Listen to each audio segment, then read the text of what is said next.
My name is Gary Butterfield, he, him. My name is Kay Ross, she, her.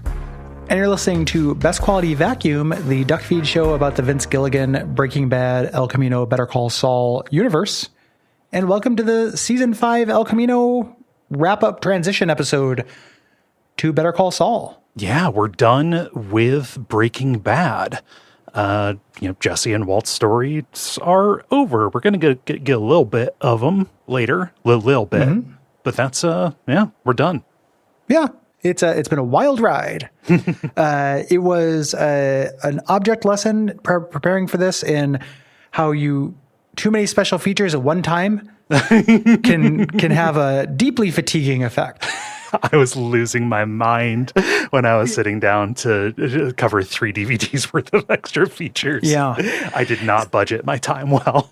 And there's just deleted scenes get deleted for a reason. Yeah. Sometimes, they're calling them the least essential deleted scenes of all time.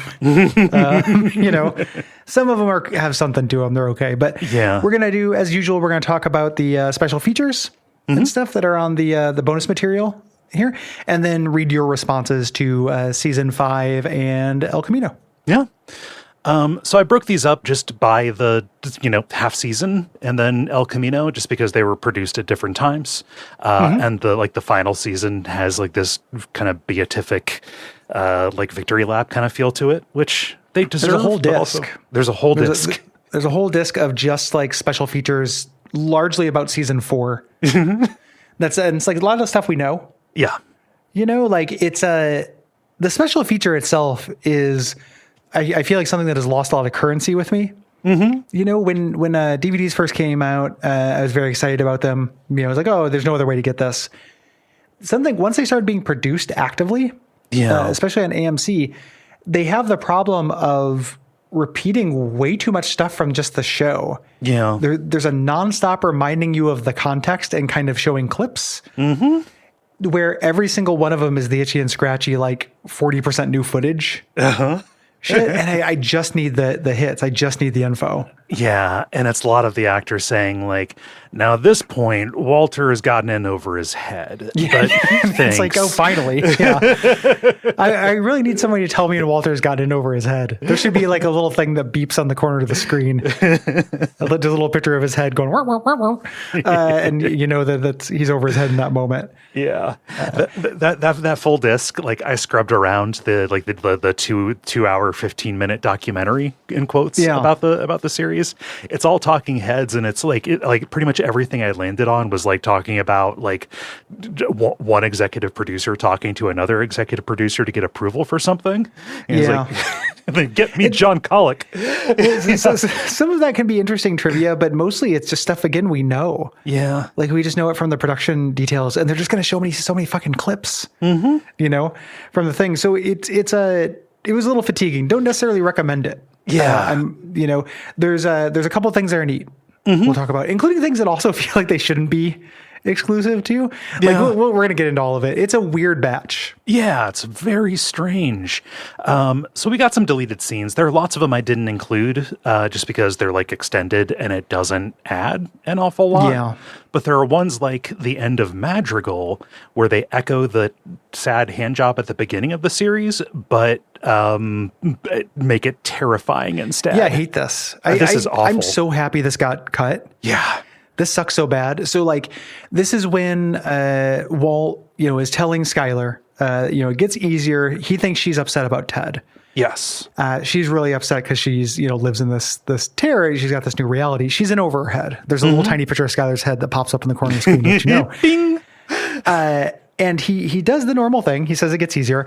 And then he kind of kisses her neck and he says, everything we do it for family. But then he kind of mounts her.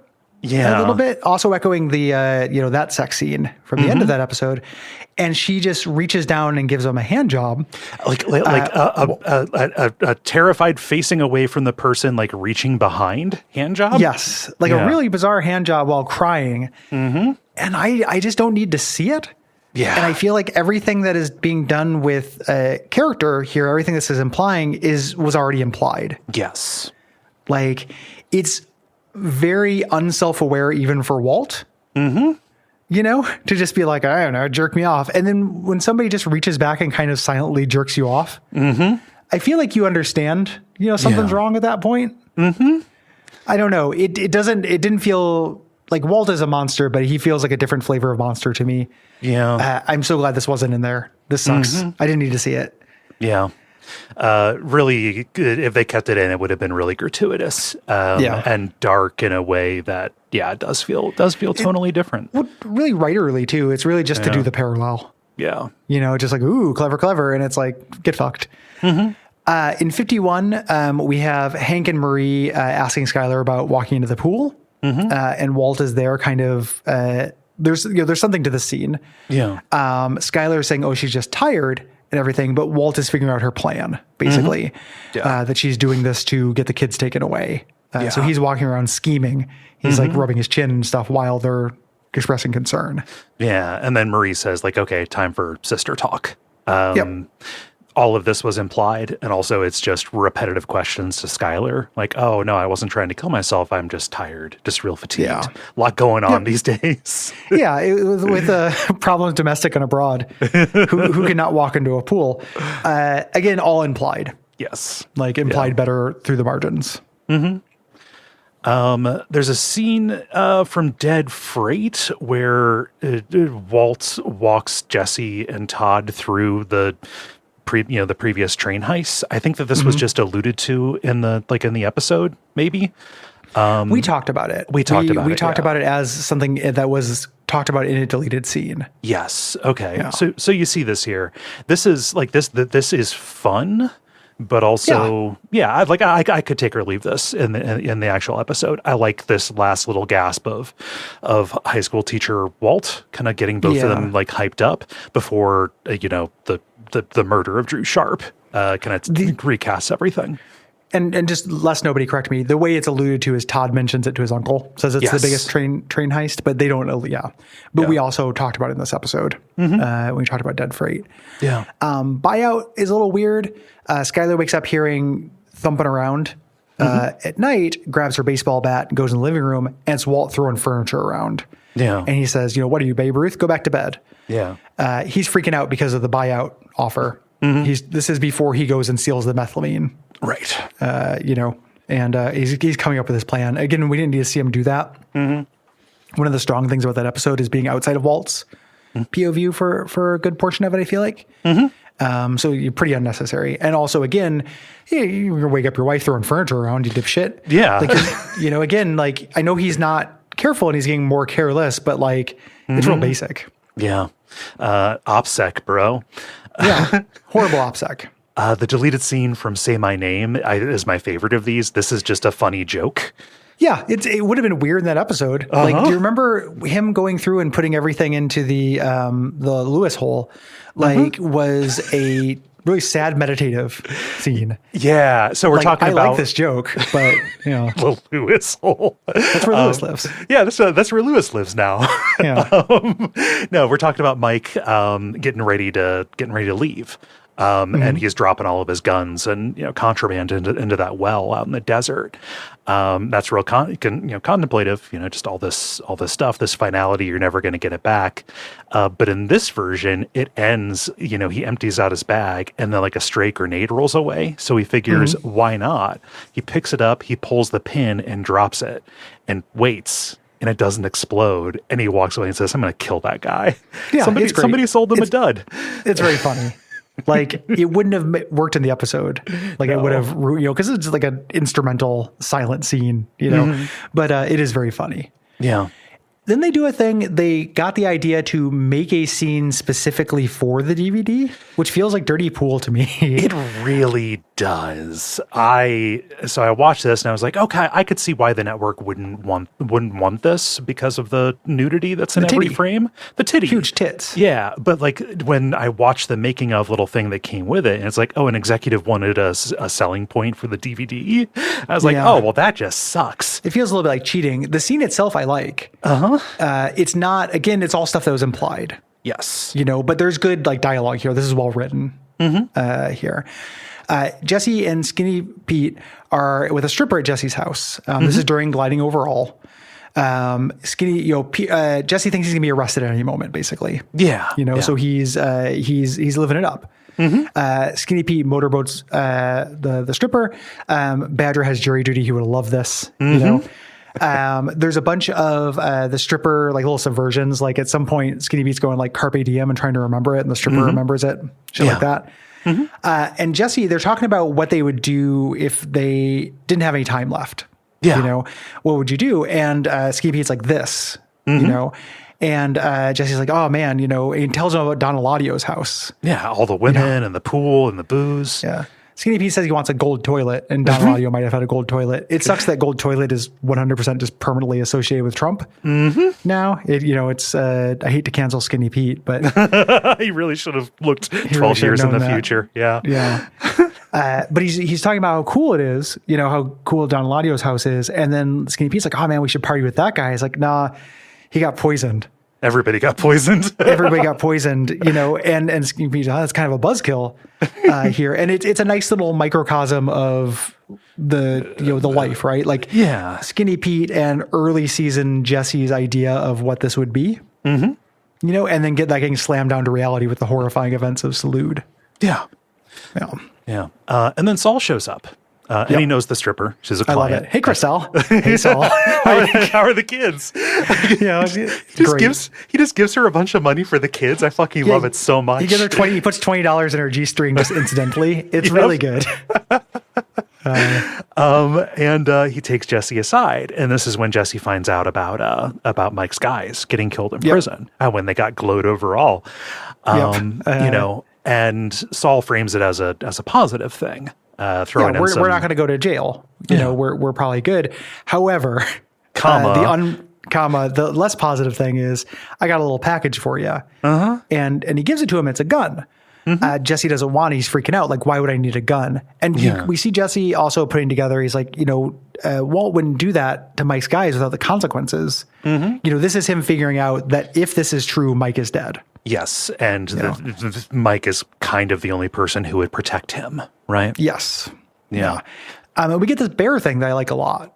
Saul says, no, it's for bears. He's like, what do you mean? Well, a bear, if it kills somebody, you can't really blame the bear. Somebody wandered into its territory or anything like that. But at some point, now they go down and hunt down that bear because it has a taste for blood. Yes. In Canada. And he's talking about Walt. Yes. At this point, Walt has started cleaning up loose ends. It's very similar to the end of Goodfellas. Where what is it? Al Pacino? Not Al Pacino. Who am I thinking of? Ray Liotta. No, the other guy. Robert De Niro. Robert De Niro gets addicted to cleaning up loose ends. Yeah. There. Good dialogue. Yeah. And Jesse can't see through it. He's not in Saul's colorful metaphor land. And Saul leaves, and Jesse doesn't let this stop the party. He sits down, and we have like early season 3 Jesse. And this is right in the actual show. This would be right before Walt showed up with the money. And Jesse, he talks to him, and he asks whether Mike got out, and I need you to believe me. That bit. I like the stripper dialogue a lot during this, where she's like, he's like, how much it would be to keep going? 300. It was more than before. I'm more tired than before, like just while dancing and stuff. Show weirdly does pretty well by strippers. And then that's kind of the end. Yeah. Now we're on to the first half of season 5, kind of special features. A lot of glazing you're going to see in these. Like there's one called Scene by Scene where it's just directors talking about what it's like to direct Breaking Bad. There's one funny anecdote from 1 Minute. Michelle McLaren. Yeah. Michelle McLaren talking about like, we needed a guy who was going to be shot in the head. So we squibbed a condom full of blood for the cousin to, shoot him. And the condom didn't break when the squib went off. So you just, they slow it down frame by frame. So you see this big condom full of blood just fly, and they left it in because it looked kind of like brain. No, it happens real quick. Yeah. This is fun to see the different directors kind of choose a scene to talk about having directed and stuff. No real insight, but you get to see a lot of people. Yeah. It is a lot of glazing, but relatively interesting. Gag reels. I love gag reels. Yeah. Gag reels are always great. Yep. Through here. Great Mike stuff. God. God, Jonathan Banks doing his, just like keeping kind of in Mike's character, but saying shit Mike would never say. Yeah. Like way funnier than when anybody does it. It's the best kind of gag relay thing where somebody does something that would be a joke. Like it's very similar to the when in the last season, in season 4, where Mike tells Walt, he's like, you're never going to see Gus again. And Bryan Cranston goes, yes, I will. I'm going to grab a gun and go to his house. And like, that shit's really funny to me. That always works. In the second half of this, there's a missed opportunity for that. The actress who plays Lydia could have done something very funny and doesn't. Yeah. During this, but like, I like this shit where somebody just kind of keeps going with something. Yeah. Mike saying, let me tell you something. I've been holding up my end of this operation with these 2 layabouts for a long fucking time. Very funny. Yeah. And there's a bit in the Guitar Center scene where they're buying the big cases for Vamonos, where the Guitar Center clerk asks, what's your band's name? And Skinny Pete, the actor, I think, forgot. So then Badger pops in and goes, Twat Hammer. And then pause. It's a double entendre. It's a penis. Pretty great. Really and that doesn't even feel like a gag reel. That feels like that could have just been a deleted thing. And I love pulling up the wrong band name. Yeah, it's great. You get something that is kind of interesting here. The writer's room time lapse. So they put a time lapse camera in the writer's room for the writing of 51. And you have the writers kind of talking over it as you see them kind of playing with Play-Doh and going in and out and eating lunch or whatever, trying to fill up the board as they break out the episode. I included this because I think it's really interesting. Like, I didn't know it took like 15 days to write an episode, like to break it out into the cards.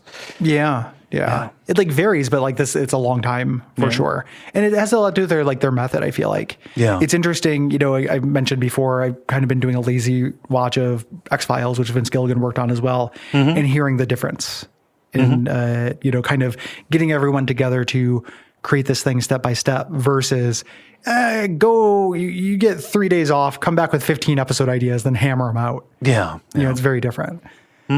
Weirdly, there's a celebrity all-star bowling from the Nerdist podcast network that pops up there. The Nerdist has its greasy little fingers in AMC properties. And this was something, when we were talking about which features to cover, I was like, do we want to do this? It's a Chris Hardwick thing. I don't like Chris Hardwick. I'm sure he's a nice dude. I find him very difficult. He's hard to watch. I don't know, like his energy and like the energy of like the crew around him. Yes, it like, I don't know. Cringe is a loaded word. It's sweaty. They're trying way too hard. It's sweaty. They're not funny. Yeah, like just kind of universally not funny. But they had done like a bowling tournament. They have this bowling tournament thing where they have different groups, and like this is the segment. Show. Yeah, like a YouTube show. This is the group with the Breaking Bad team. So they get Bryan Cranston, Aaron Paul, RJ Mitty, and Betsy Brandt. Yes. To bowl against them.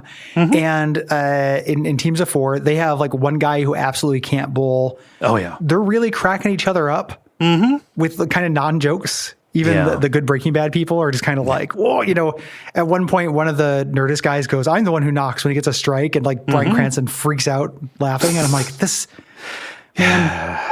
those guys suck. They're bringing you down. No, don't let them diminish you. Don't do it. Yeah. But kind of fun to, our team wins. I didn't want the Nerdist to win. And it's fun. They're all good bowlers because apparently they do a Breaking Bad cast and crew bowling event. You're out in Albuquerque, right? You don't have all the LA stuff. I imagine going to bowling. That's readily available. Yeah.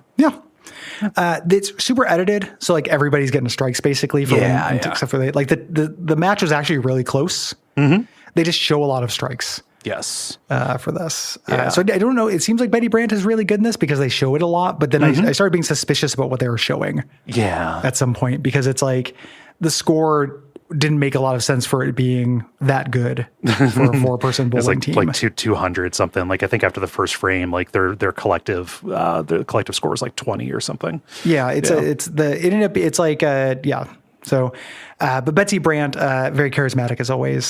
Does little dances after I giving didn't a strike. I guess she used to be a ballerina. That's what they're saying. Yeah. And it's always good to see like RJ Mitty, right? Yeah.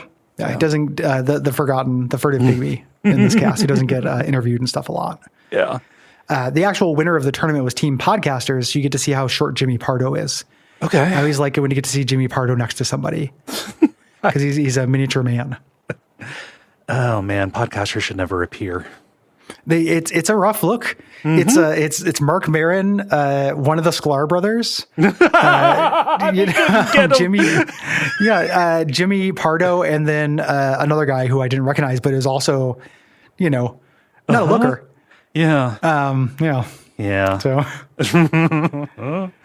get some Jesse Thorne in there to handsome it up. This needs John Hodgman to get some get some real sex appeal in here.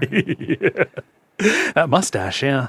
There like the I don't know how to feel about the art show, the Gallery 1988 thing. Yeah.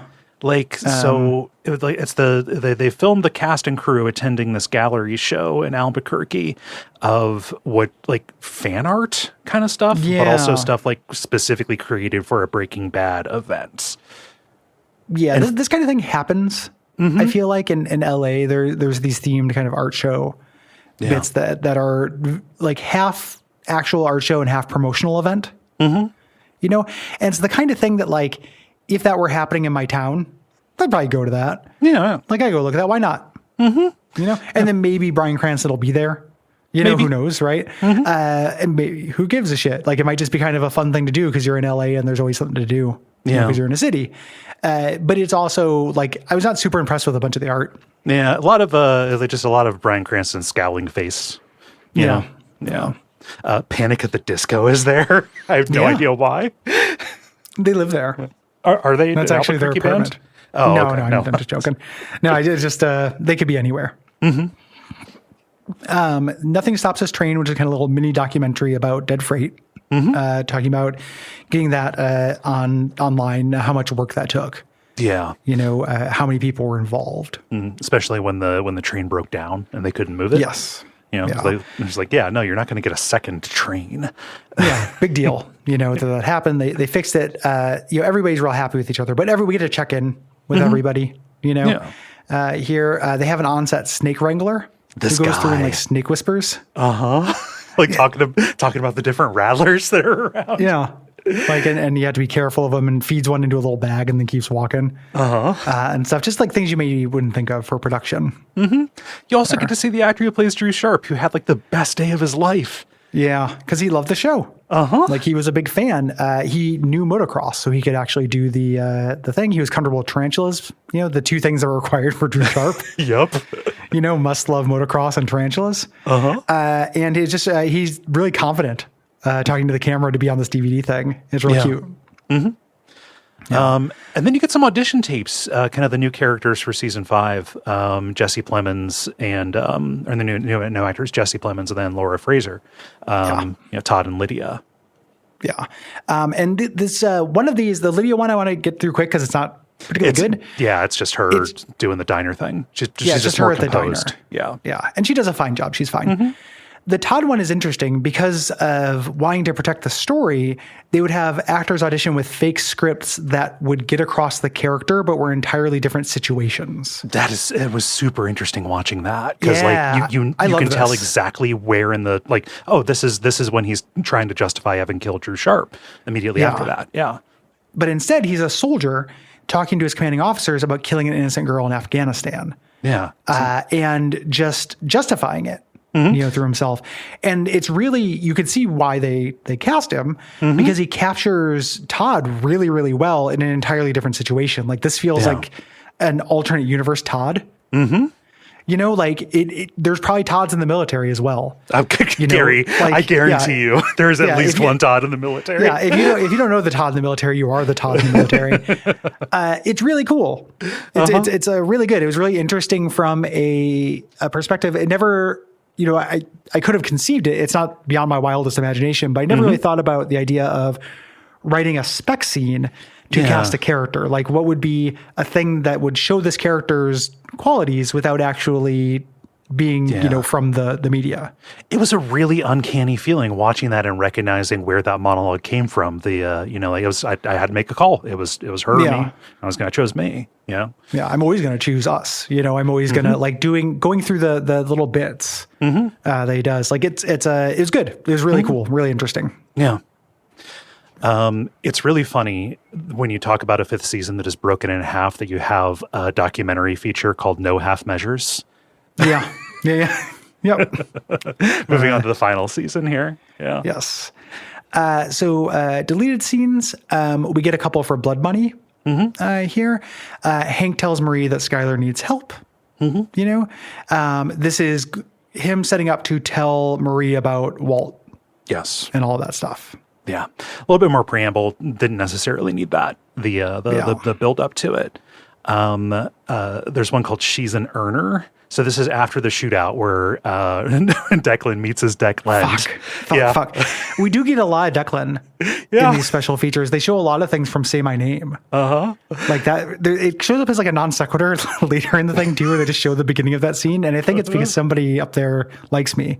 And they knew I wanted to see my boy just a little bit more. Rip. Rip's my boy. I don't think he shows up in Better Call Saul. No, in he fact, doesn't. I know he doesn't. But what if he did? What if he did? I haven't seen it since the last time I saw it. Maybe they changed it or patched it to put it in Declan. I don't know. All of us deckheads getting our last little drips and drops. Yeah, he would be around. I don't know. His character's killed in the Saw movies. Yeah. He's that kind of actor. He's not expensive. But this is after the shootout. Kenny wants to shoot Lydia, but Jack says, she's an earner, right? Like, can't kill her. She's kind of cash cow, right? Yep. During Rabid Dog, Walt was talking to Junior at the hotel pool, and he calls for the meetup with Jesse. At the City Plaza. We see the other side of this. We see Hank listening to the voicemail instead. So again, better implied. Yeah, just better economy of story, I think. Yeah. And again, staying out of Walt's head largely. We don't spend very much time with Walt in that episode. No. Yeah. Granite State, so this is an extended version of Jesse's escape attempt. It is like bone chilling in the lead up to have Jack, telling Jesse, who's screaming, like, you have to remember, you're the one who did this, as he sends Todd in. But it is still, I think, more shocking and more effective just to cut to Todd there. Yeah. And the having all of the Nazis just stand with a flashlight on Jesse for a long time is very horror movie. Coded, it's weird. It's very like, we know all your secrets. It's very odd looking, but striking. Yes. During Felina, we just get to see the script, but it's that scene we talked about where Walt meets an old student. Relieves his watch. Was I a good teacher? That kind of thing. We talked about that in the episode. Yeah. And I just love that it's a JPEG of a script. I was like, okay, all right. Cool. You couldn't, no animatics. The No Half Measures is that documentary we talked about. It's feature length. I didn't watch it. Yeah. I feel like we have covered a lot of the making of the series during this, and even what we're talking about, the abbreviated version of the special scenes was hours. Yeah. Like it was a lot of special scenes. Yeah. You get the uninterrupted, uncut evidence tapes of Walt's confession and Jesse's confession. Which is good. You can see what's pulled out of these. Fucking Jesse's. Just the way that he works up. The kind of the highlight is him recalling killing Gail, right? And the episode, little parts of this were used when the Nazis were making fun of him for crying. But just only a couple. We get to see the uninterrupted Walt's confession, but we saw most of that in the episode. This is only kind of alluded to in the episode, so this is pretty neat. Yeah. Yeah. And just good acting. Yep. Yeah. Just from a technical standpoint, I like that they demonstrate the layers of a sound mix because sound is really easy to take for granted in a movie. So they're like, okay, we're going to show you this little scene. It's Hank having his panic attack, leaving the party after finding the Leaves of Grass book. And they're like, yeah, so we have the production stem, the stuff that was captured on set.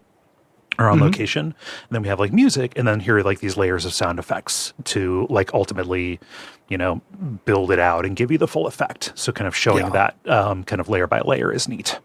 Yeah, neat. Another gag reel kind of thing. This is the one where I was mentioning Lydia, that actress, Laura Fraser, messed up the opportunity because when she's being handcuffed to the table, Mike doesn't close the handcuff on her wrist, and she should have joked to run. Oh, she should have got up and just bolted. Yeah. Yeah, and it would have been really funny. But instead, she just kind of like sits there like a deer in headlights until they reset. You know, I'm not really blaming her. She's a professional and stuff. Yeah. But it would have been funny. Yeah, she's in Lydia headspace too. Yeah, so. and relatively new to the crew. Maybe she doesn't know how welcome it is to fuck around. Yeah. And to be fair, we also don't know how welcome it is. We see, you know, gag reels, but these are all being edited for our production. Like, we have no idea. We don't know these people. Everybody groaning at Bryan Cranston shit. Put on your fucking pants, Cranston. Like, it'd be weird to recast the character. We want to so bad. Like, to any actor who will be a fucking professional, Cranston. Time is money. Time is money. Put on your goddamn pants. Stop showing us your butt, you sex pervert. We can't keep paying settlements, Brian. Yeah, people get in trouble for this. How are you? This is a big deal, man. How are you walking? How are you a free man? Yeah, this is so she just does that in missed opportunity. But other than that, there's little bits here that are funny. I do like Marie asking Jesse if he wants her and Hank to adopt him. Yeah, it's very sweet. And a lot of things that like won't work. Yeah. You know, Hank, the garage door won't work, which is funny. He keeps clicking it. At one point, Walt turns on the sink and it doesn't work. Yep. Which was interesting, like kind of in seeing deleted scenes from previous seasons. Like, we understand the set of the house and what they had to do to make water work. Like, that was from a previous scene. So they just hadn't done that at that time. Yeah. Fun stuff though. Always love gag reels. Then we get kind of deeper, kind of like closer looks at how they executed the big shootouts. We have the one from the end of Tahajali, and then we have the robot machine gun rampage from the finale. Yes. This is just good production stuff. Yes. Like, this is just interesting. You know, everyone is enjoying having the guns around. There's like a lot of high tension. Yeah. And people are like, oh man, guns are cool. They get the gun guy to come out and explain guns to them. You know?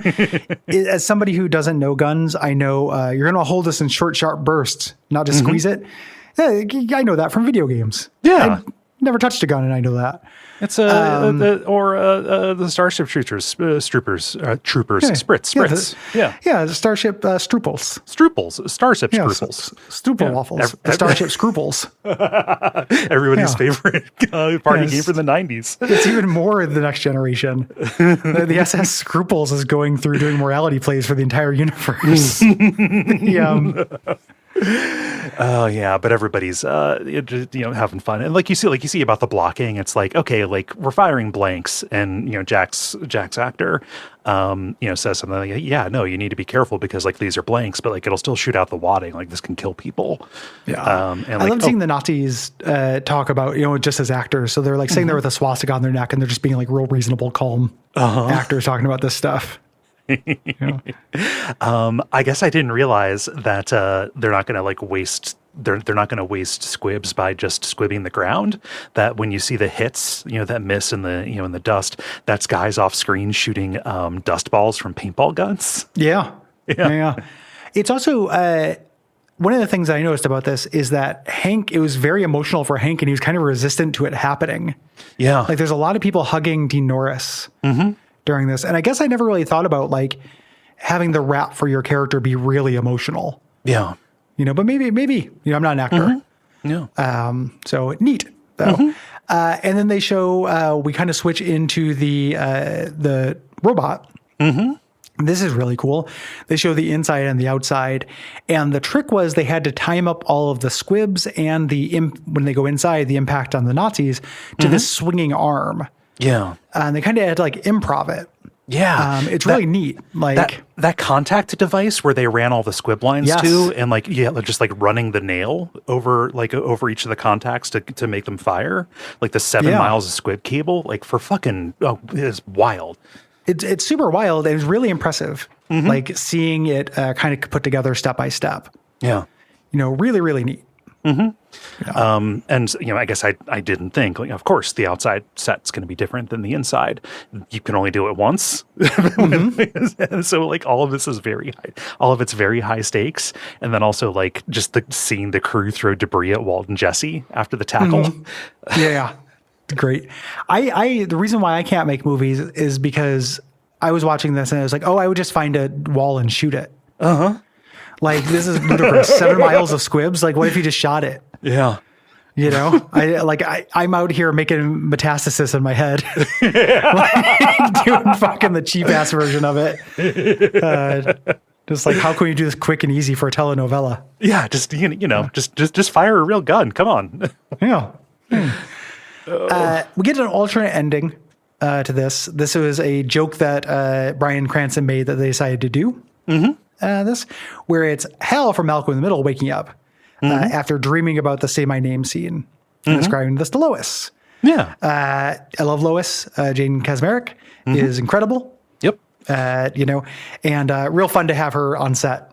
Yeah. I wasn't a huge Malcolm in the Middle guy, but I watched it incidentally because it was on the same network The Simpsons was on. Yeah, it was on like before it or after it or something. It's cute.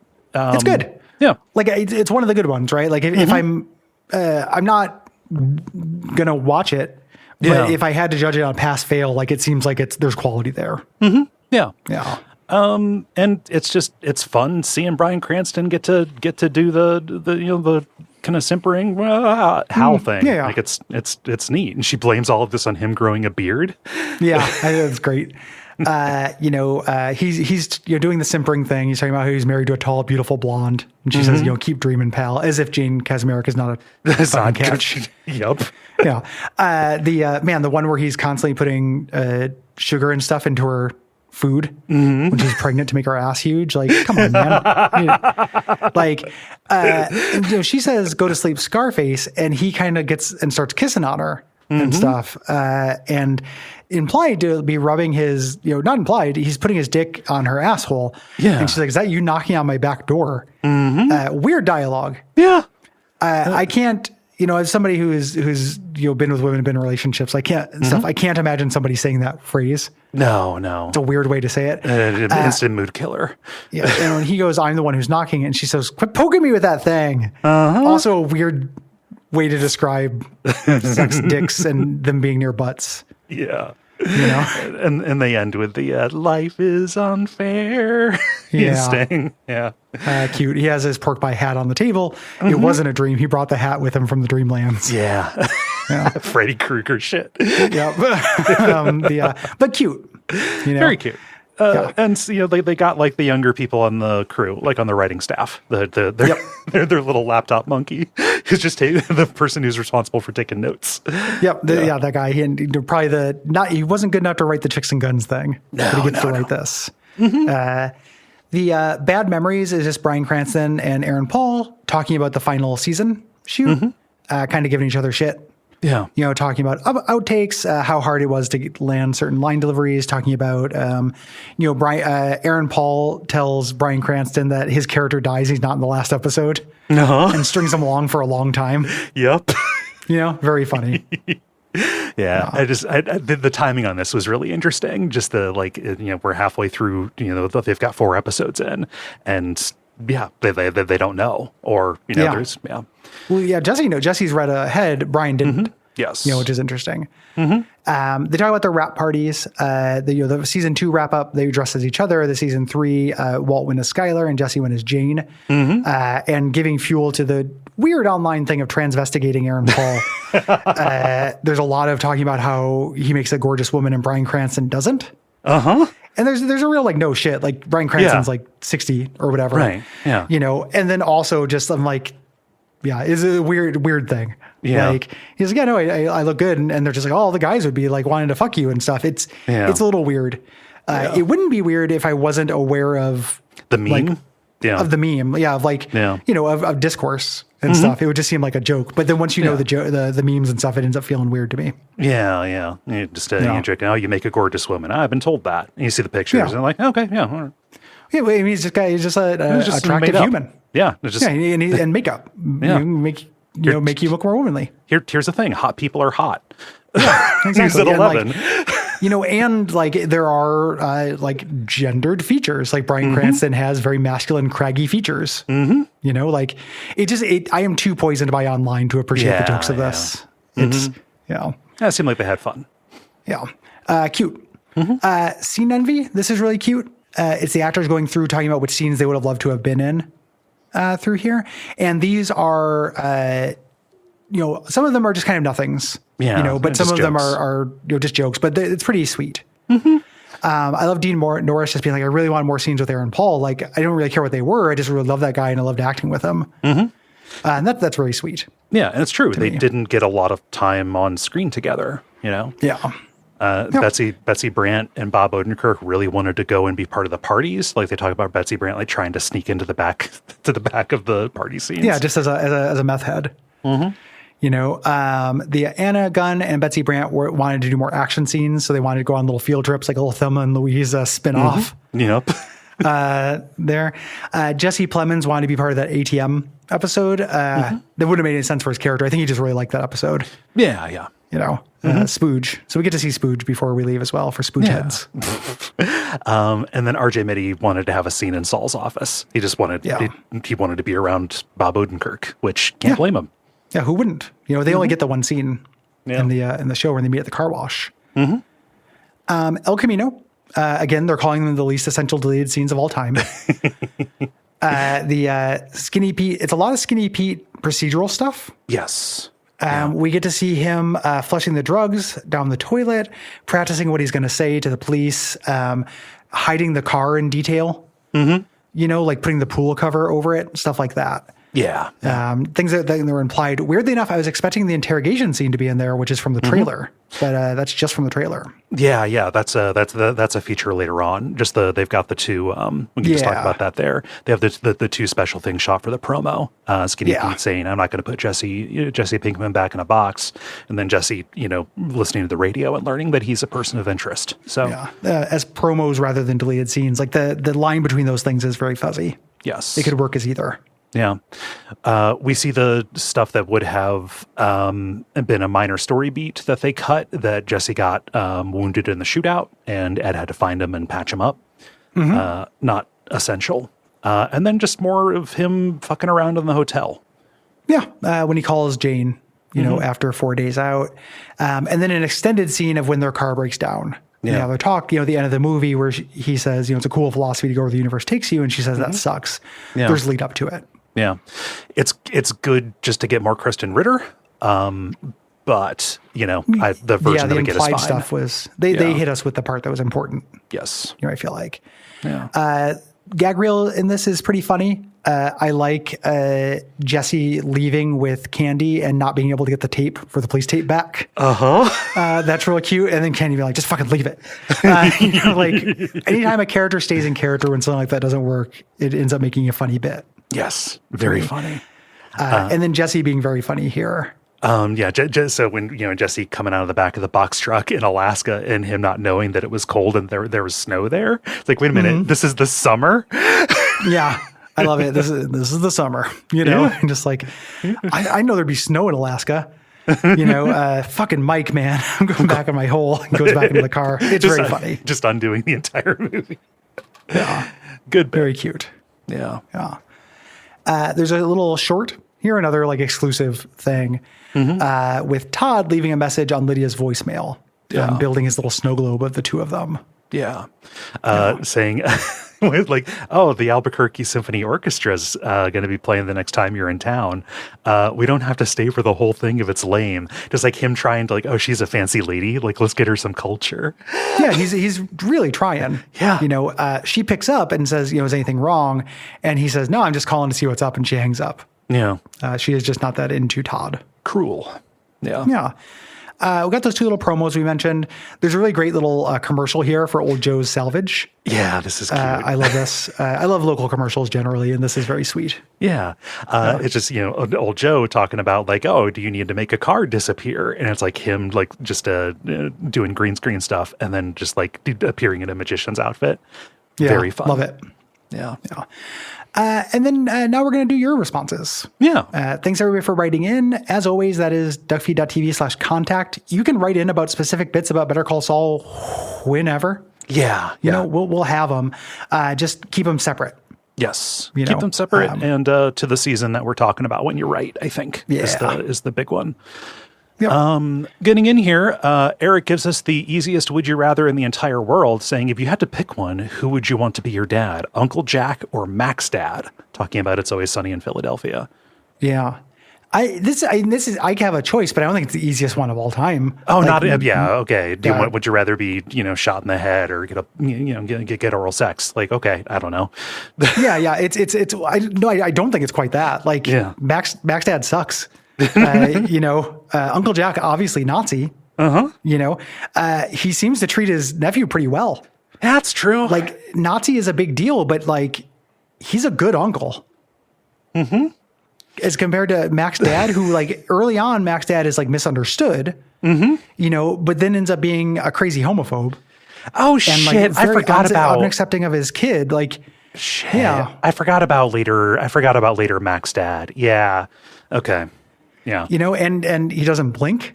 Can't be around that. Always asking you to mist his eyes. Yeah. He asks you to boof shit. For like jail and stuff. Like, he's not a good dad. No. Like they do jokes around it with him not being as bad as they think, with his like, going to take Mac out to the ball game or whatever, to the baseball Hall of Fame. But that's just a joke. Like, the show has a pretty elastic reality. Yeah. Breaking Bad's reality is pretty set. And Uncle Jack, Nazi, murderer. Yep. Seems like a good uncle. Has a playhouse.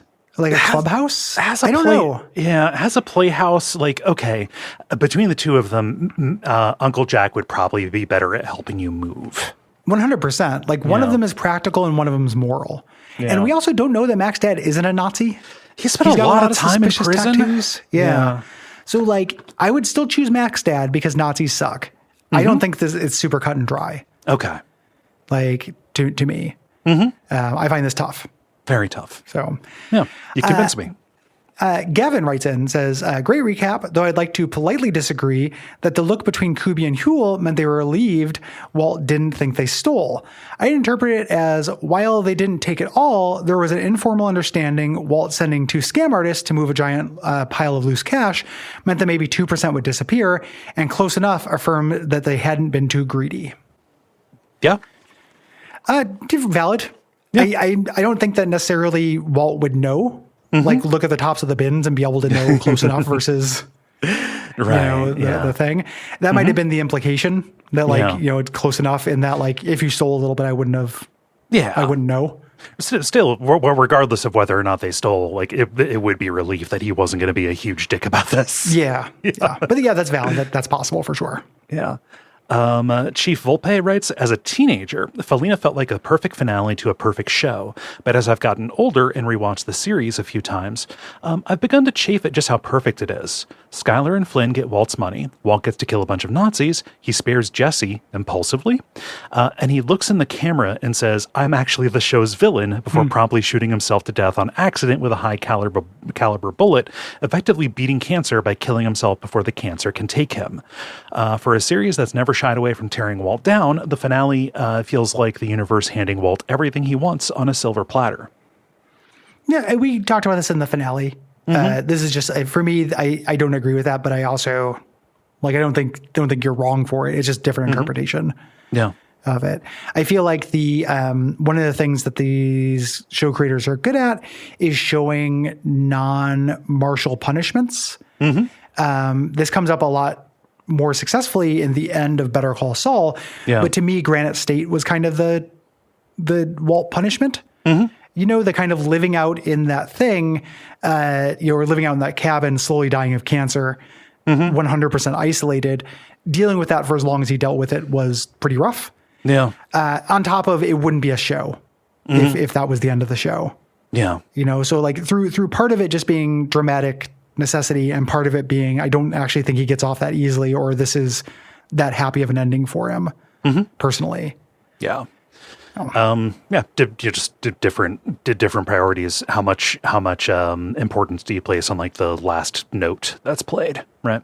How much importance, and then how much do you how Old Testament does Walt need to be punished? Right. Yeah. Dying, being shot, and bleeding out, like being shot in the gut and bleeding out doesn't feel like that much better than dying of cancer alone in a cabin. Yeah. to me. Like it's he does get his money to his family, who were largely innocent. And I also just like that Jesse's not a meth slave. Yeah. Like doing that kind of thing, I think is a really poetic, and there's momentum behind that as the last little bit of their connection. Yeah. The thing I've been saying the whole season, like Walt loves Jesse. He always has, through this, there is a kind of love there, even when he's really shitty. Yeah. I feel like there not being any kind of closure on that would have felt really unsatisfying to me. Yes. And I don't think that he spared Jesse impulsively. I think that he knew he was hit, but also he went back with the assumption that Jesse had paired up willingly, was working with these guys and taking his formula, et cetera. All he has to do is look at Jesse and see, right? Yeah, I think that's what Chief Volpe means, is that he wasn't going there to do something good. He was going there, he saw Jesse and then did it right then on the spot impulsively. Yeah, I guess I see impulsively and I fill in frivolously. Yeah. No, I think it just means like not pre-planned. Yeah. Robin says, when people tell me that the 5th season of Breaking Bad was unnecessary, I feel like I'm discussing TV with aliens. I guess to them, Breaking Bad would be a neater, tighter story if it ended at season 4 with Gus Fring's elimination. Tighter, sure, but not a richer story. And it wouldn't be that tight anyway. Would Breaking Bad be without Hank finally finding out that Walter was Heisenberg? I love season 5. It's one of my favorite seasons of television. It serves as an entertaining downward spiral full of tragedy and mishap. It's got so many oh crap moments, with Ozymandias being maybe my favorite episode of television of all time. I'm certain I wouldn't treasure Breaking Bad nearly as much as I do without the final season. Yeah. There's a weird hindsight thing that happens with Breaking Bad. There's also, I like tight stories, like tight lots of shit. But also there's, similar to what we were saying in the last episode with getting the kind of closure on the Walt Jesse thing, there's so much stuff that wouldn't get wrapped up. Yeah. Without season 5, like we wouldn't have gotten, I don't think Mike would have had an arc. Oh God, to the same degree. Like all this stuff that's very valuable, even if it isn't as neat, like it's just good shit. It reminds me a lot of people talking about the cartel stuff in Better Call Saul. Right. There are people who wish that was just not part of it and it was just lawyer hours. And like, it's kind of necessary. Yeah. Also, I like it. Good. Yeah. Yeah, exactly. More than it being necessary, I just like it. It's really good. Everything with Nacho is really deep, and giving Mike, as thematic and strong a character arc and development, seeing his downfall with the same level of zoom that we saw Jesse or Walt's is great. Like I want that so much. Yeah. Like I don't know that you don't get as much Mike. Like you don't get the same kind of Mike. You don't see the way that he becomes what you see in Breaking Bad. Yeah. And you don't get any Mike. And like it is weirdly, Better Call Saul is very weirdly procedural. Like the idea that we have to actually see how the super lab was built. Right. I didn't care about that, but within that, because these creators are really good, you get a lot of high quality shit. I love Werner Ziegler as a character. I love this little bastion, this thing Mike has to do. Yeah. At the end of this, that is kind of this moment. And then I love Nacho's dad calling him on it at the end. You're already gone. The way that Better Call Saul functions as multiple people having kind of a battle over their soul. We have Saul, his arc, which is the focus. We have Jimmy, or not Jimmy, Kimmy. We have Kim, Jimmy and Kimmy, Double Dragon 3. We have Kim Wexler, and who's kind of redeems herself at the end, but gets right up to the brink. And then we have Mike, who is gone before he knows it. Yes. With this stuff. Like it's really strong, I think. Yeah. Personally. Agreed. I agree with Robinson. Season 5 is, necessary. Was it, I don't know. I think people are, probably thinking just like, okay, it was a really difficult plane to land, and maybe they're just like remembering it being bumpy in the moment or something. I don't know. Well, and season 4, like it's a real showstopper, right? Yeah. Like Gus is very compelling. That last 4 episodes that lead to the end of season 4 is the most tense TV has ever been. Like it is hard to equal it. Yes. But one of the things that Breaking Bad and Vince Gilligan does that's really good is deal with the fallout of things. If you just end with that climax and we don't deal with the logistics, like there's a reason why the first season of season 5 is immediately a logistical episode. Yes. we did the thing, but there's so much fucking more to do. It never ends. Yeah. Yeah. You know, and I can't imagine losing that theme. Yeah. Let's see here. Is this me or you for Zane? This is you. This is me. So Zane says, when I went to my first conference as a chemistry PhD student, my mentor told me that whenever I left the conference center, I should hide anything that identified me as an attendee. They said that gangs would kidnap chemists to make their drugs for them, and that I would be safer if I didn't have my ID badge showing. This was a year or two after Breaking Bad ended, so my mind immediately went to the cage they had Jesse in. I have no idea if my mentor actually thought this was a thing that happened, but those scenes left such an impression of despair on me that I always hide my ID badge, and pretend to be a useless physicist just in case. Fucking physicist. I love the intramural science burns. Yeah, that's great. That seems very implausible to me. It does, but it is scary. Oh, it's a scary idea. Yeah, and super scary idea. Like, I get it. Yeah, it doesn't cost anything to hide your badge. It's just... No, I do it for gaming conventions sometimes. Mm-hmm. You know, because I don't want to go walk into a coffee shop and just be like, it's these fuckers again. Yeah. You know, make anybody have a bad day. Yeah. That is a great anecdote. Yes. The listed gamer writes in saying, I've recently been watching through Breaking Bad for the second time with my girlfriend, and it's her first time seeing the show, besides moments that we all know through cultural osmosis. And I realized a big part of this show is just getting used to Walter's BS.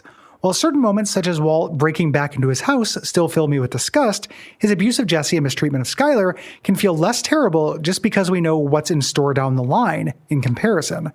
My girlfriend is taking a few days between episodes because the drama just gets too intense between the characters. It can feel suffocating, and we aren't even past 1 minute yet. I'm very excited to see the difference between a new watcher and someone rewatching once we get to the amazing Walter versus Gus section of the series. Love your work. Oh, thank you. Thanks, Listed Gamer. Mm-hmm. Yeah. It is easy to forget that we used to watch this with 1 week in between episodes. Yeah, and it's hard to go back to what it would be like to see it the first time. You know, sometimes I'm able to tap into that, but like also it is like institutional memory, collective memory now. It's just there. It's just in the bones. Yeah. And for me, it's a thing too where I don't have the having to tap out of intensity. Intensity draws me along. I lean into it. Yeah. Yeah. I'm really bad at taking breaks in shows and stuff. Like one of the reasons why I don't watch a lot of TV is because I will fucking chug it. Yeah. I'm really uncomfortable leaving things, unknown. Yeah. Like what happens next is super powerful on me. Personally. Yeah. Eli says, over the course of this years-long rewatch of Breaking Bad, I've been reminded multiple times of one of my all-time favorite films, No Country for Old Men. Loving shots of the American West, a high level of tenseness both in pure dialogue scenes and in the brief and hyper-violent action scenes, and more than anything, a trait I like to call the supreme competency. Mike in Better Call Saul pretending to be a janitor to go into a woman's restroom to buy a sanitation pad to plug up his gunshot wound at the end of season 1 is my premier example of this trope that I have made up. As I watch Walter negotiate with the Nazis for Jesse's quick death, I'm reminded of another part of No Country for Old Men, the movie's tagline, and ultimately one of the big themes of the movie, and also the novel. There are no clean getaways. Having recently watched the 4K version of No Country, which felt like seeing it again for the first time, and seeing the end of Breaking Bad for the first time since it came out, it's really great to see three, auteurs who were absolutely killing it in the late aughts in terms of the greatest themes one could get out of a neo-Western story. Yeah, well observed. I need to watch New Country again. It's been, I think the last time I saw it was like really close to when it came out. I saw Same. it. Yeah. I remember liking it a lot, but I just haven't rewatched it. Yeah.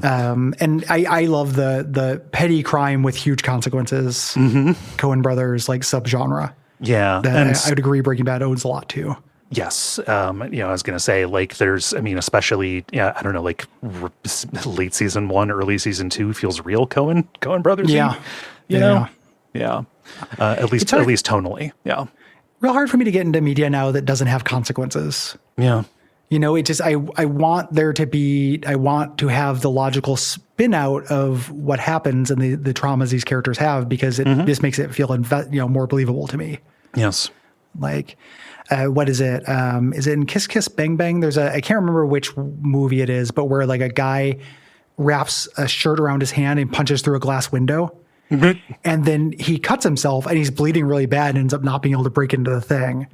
He has to, and it's kind of funny, but it's not played that way. It's played like, you just kind of assume this would work, but the world is so much fucking more complicated than you think it is. Like you are taking a risk, and with that comes like almost bleeding out. Like you could nick a vein. Yeah. Doing this little thing you've seen in movies. Yeah. Like I really love that. That's a real burn after reading kind of thing. Yes. Yeah. And it can be played for comedy as well. Like it's kind of both, right? Like it's a little bit, Yeah. Doug says, I don't know what more that can be said about the incredible finish of Breaking Bad, so I figured I'd share 2 personal anecdotes. First, I remember when my wife and I first watched Ozymandias, we knew the episode was going to be big simply because of the namesake Shelley poem used for promotion. But when we saw it, our jaws were on the floor. So much so that we actually watched the whole thing again immediately. I don't think we've ever done that with any TV episode before or since. When it came time for Felina, we hosted a viewing party and made it a costumed affair. I'm a lawyer, so I went as Saul, of course, and my wife decided to be creative and go as Holly. We served various themed food, blue sky martinis with blue rock salt, Heisenbergers, etc. Plus, having a room full of friends for a live audience reaction made the experience far more special than simply watching it by ourselves could have been. A great send-off to one of the best TV shows ever made. Really looking forward to the coverage of Better Call Saul, and as always, happy to answer any legal questions you have, because unlike most shows, Better Call Saul actually sweats those details. It does. Yeah. Thanks. Fun anecdote, especially about the party. The blue sky, like sky with 2 Ys. Vodka. Yeah. Cute. Very cute. For sure. And having that live reaction, having people with you, like I watched some of the final season and at the Hollywood Theater, I mentioned that before. Yeah. Just hearing a big collective gasp when you're gasping is really additive. Yeah. No, just like those last episodes that we watched streamed live. Yeah. And just like the texting back and forth during it. Like I remember the first time I went to PAX, I might have been leaving from the Double Fine party where I met Ron Gilbert. To make sure I saw that in time. Like that might have been the same day. It was the same trip. I remember you calling me like, this is important. Yeah. That was a weirdly eventful day because you called me like right after you left that party and said, "Hey, emergency, we might." Yeah, we might get Ron Gilbert on the show. Is before, which is awesome. Like I love Ron Gilbert. Very generous of him to do that. Really fun to talk to him. But it was also just before I understood like people are nice. Yeah. And you can ask him something. I was like, oh, that's not the kind of thing I get to do. Oh, yeah. It's for other people. It's great. Yeah. Tim Schafer got real drunk. Oh, I'm that sure. Event, yeah. Which it's just the Double Fine party at PAX. Like it's for you. But he got real drunk. Yeah. Like glassy-eyed uncle drunk. Ooh, it was fun to see. He wasn't like throwing out glassy-eyed uncle philosophies. He didn't become philosopher Barney. I think about philosopher Barney so much. I love philosopher Barney. Just proposing a segregated afterlife, and Lisa just saying, "You're making me uncomfortable." Love philosopher. He does not become a philosopher Barney though. He's still a sweetheart. Jeremy writes, I finally caught up with Breaking Bad before the final season started airing. So that was the only one that I actually watched live week to week. And that airing was almost perfectly aligned with the start of my freshman year of college. One of my first orders of business during my orientation was to find someone who watched Breaking Bad and owned a TV. Fortunately, I was able to find someone, and then for the next month and a half, every Sunday, I'd head out to the quad, what our school called the 4-person dorms, and watch that week's episodes. As the season went on, that crowd grew and grew through word of mouth. It helped that there was a large TV and more space, until by the final episode, there were about 15 people huddled around that screen. It was my first really great social experience watching a TV show, and I still remain friendly with some of the people that I met through that. Oh, that's great. Nice. Yeah, that's very sweet. Mm-hmm. Yeah. So strange to think of a time where you'd have to find a TV, like and cable, like in order to see the show. Yeah. World's changing quick. It is. Brad says our final response here. Brad says, never have I felt such anticipation for the conclusion of a show as I did for Breaking Bad. How could they possibly conclude Walt's story in a way that gives him what he deserves, but lets him be the cartoonish meth anti-hero we came to love? My personal feelings on the last 2 episodes are that the writers found a way to do both of those things. Long-winded explanation incoming. Granite Slate is the comeuppance that our character should expect. Making shit deals with Nazi meth criminals result in loved ones getting hurt. Starting a drug empire will result in your family despising you and you winding up in a cabin desperate to play a card game while you hide out. Truly, our characters reap what they have sown. This matches the song, Felina, where a guy does terrible things for a woman who doesn't know him, gets shot, she cradles and kisses him. It's a dying hallucination. In the opening of the finale, Walt steals a car. The keys fall right into his lap. I read that as a signal that everything is going to work out exactly the way Walt wants it to. The universe is going to bend to the audience's will so Walt can succeed and give us one last adventure. The episode has Walt accomplishing everything he sets out to do and giving the audience what they expect. Felina is the writers giving the ending that everyone wanted, but not what the character deserved. I've always read the final 2 episodes as a way of having their cake and eating it too. Of course, I don't believe the final episode is a hallucination, but I think they both serve as completely different or completely valid endings to the journey of Breaking Bad. Thanks for the amazing season. I look forward to your coverage of Tuco Salamanca's Popcorner Super Bowl commercial in an upcoming episode. That's hard to watch. That commercial. Really? I thought it was cute. I don't watch it over and over or anything. It's not like I'm like, man, I start every day with a PC sesh. Yeah. You don't get Ludovico'd with it. It's just the digital the digital de-aging stuff it bothers me. Yeah, it's not ideal. Yeah. It was cute though. I remember just that's cute. And I like seeing Tuco. Very similar to what we were talking about earlier. The punishment being Granite State. Yeah. And everything. Largely agreed. Yeah. And that's our Breaking Bad coverage. Really, really looking forward to talking about Better Call Saul. We continue on. Yeah. We got new album art coming. You're going to see that. We do. Yeah. Yeah. Excited about that. Same music, because when we had Gwen compose, we asked her to make one that would fit both, and it does. Yeah, and it's also good. No reason to change it. Yes, not that the art isn't good. You know what I mean? Yeah. Looking forward to it as well. I've only seen, this will be the 3rd time I've seen the first 2 seasons, I think, but everything else would just be the 2nd time. So it's a special watch. Like watching when you know what's coming is very different with these shows. Yeah. Yeah. Excited. I love Bob Odenkirk.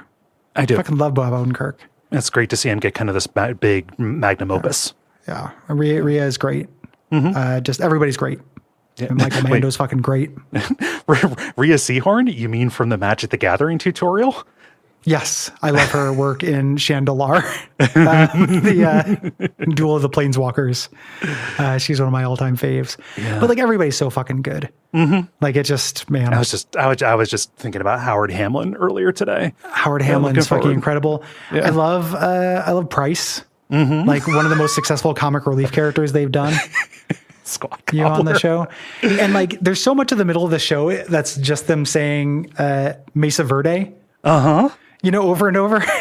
There's just, a couple cases that just comprise 20% of the dialogue for a little while. Yeah. And I'm way back into that. What the nerd guy that's the assistant. I want that guy back. A lot of back and forth, whether Kimmy's going to be in the basement or getting an office. A lot of that shit. Like I give it all to me. Yeah. And fucking Chuck, like one of the best villains in TV. I fucking love and hate Chuck so much. Like he's a really good villain. Just I don't know the idea that these 2 comedic actors, Bob Odenkirk and Michael McKean, giving these amazing dramatic performances off of each other out of fucking nowhere. Yeah, absolutely, career defining shit. And this is even before we get into Lalo. Just absolutely a charisma elemental, the likes of which I feel like the series hasn't seen. Just incredible shit. A brand new kind of evil. Yeah. Yep. Absolutely. We cover all the bases with the Salamancas. Yeah. It's just, really just, what a weird family. Just everybody deciding at the family reunion what kind of psycho to be. And everyone choosing a different one. They drew lots. I adore it. Is what I do. Really good stuff. I'm really excited. God, everything when the final seasons, everything in Monochroma is incredible. Yeah. Good shit. Looking forward to it. And thanks everybody for listening and joining us on this. About halfway through. come along with us. Yeah. We appreciate you coming along. We appreciate you continuing to come along. If We you appreciate like this Gwen. show, Oh, yeah. we sorry. do appreciate Gwen. I appreciate Gwen. Okay. We appreciate Gwen. We appreciate it if you would go to patreon.com/Duckfeed.tv. Doing so supports the network, lets us keep doing shows. Yep.